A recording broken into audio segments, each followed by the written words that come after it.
Iritsi gara lasarte horiena. Herri honetan ere omen da,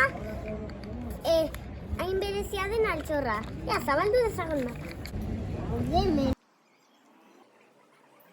Kaixo, Ramon, hemen euskerarik ba alda? Bai noski, gu pres, beti, belarri pres. Kaixo, Carmen, hemen badago euskerarik? Bai, noski dago bizi.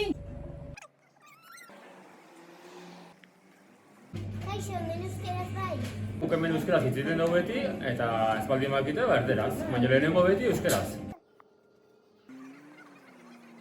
Kaixo, euskeraren bilari gara. Hemen dena euskera zite dugu. Lasarte horian belarri prest eta bizi non nahi daude. Merezi du Euskaraldian parte hartzea, euskera ezkutuko altxorra izan ez dadin.